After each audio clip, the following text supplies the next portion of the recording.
Welcome back to Keep Your Greebrew, and today we're looking at Ephesians chapter 2, verses 1 and 2. Let's read them together. Kai humas ontas necrus tois parpetomasin, kai tais harmatiais humon. En chais pote perie patesate kataton iona tu cosmu tutu. Kata ton archonta tes exousias tu eros. Tu pneumatos tu nun energuntos en tois huios tes apetheas. Alright, let's do some translation. And you being dead, over here, ontos is functioning as a concessive participle, having the sense of, or the nuance of although. So, and although you were dead in the transgressions and sins of you, in your transgressions and sins, in which, this is a relative pronoun, in which you once walked according to the age of the world, or the course of the world, the course of this world,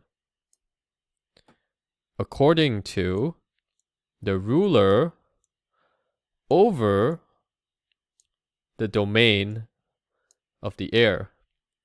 Over here, tes exousias is translated as the domain and not the authority, according to BDAG. And it's functioning as a genitive of subordination.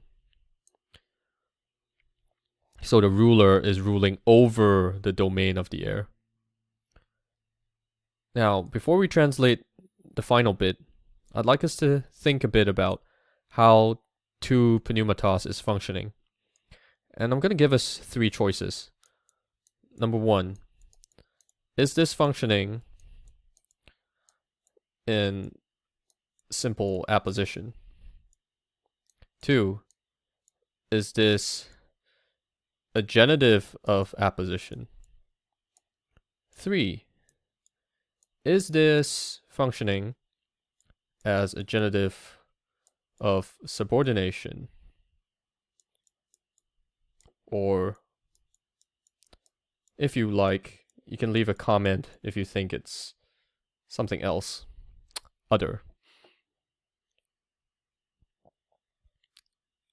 Let's go through each of these options. Simple apposition. If tu pneumatos were functioning in simple apposition to ton archonta, what might we see? We would see that they agree in case, but that's not what's happening here. Ton archonta is in the accusative case, and tu pneumatos is in the genitive case. So we can safely rule out simple apposition. Is it functioning as a genitive of apposition?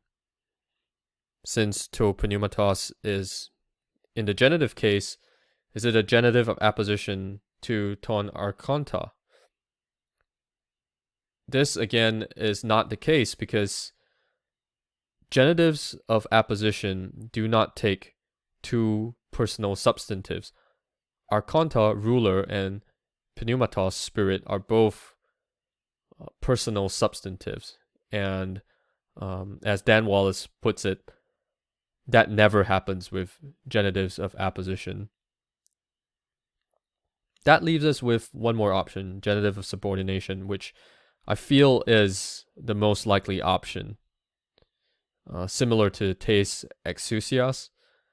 What's happening here is that ton archonta, the ruler, is also the ruler over the spirit, which is now at work in the sons of disobedience. meaning to say that Satan doesn't just have control over the external environment of this fallen world, the domain of the air, but he also has some measure of power over the inner workings of sinful fallen man, the spirit that is now working in the sons of disobedience.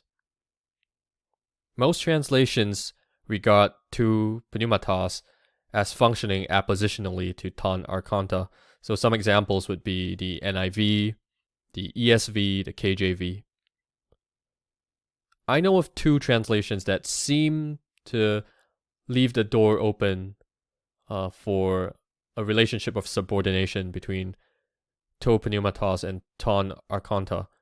They would be the NASB and the NET, the New English Translation. What do you think? Leave us a comment about what you think is happening here and what you think might be significant exegetically if we go one way or the other.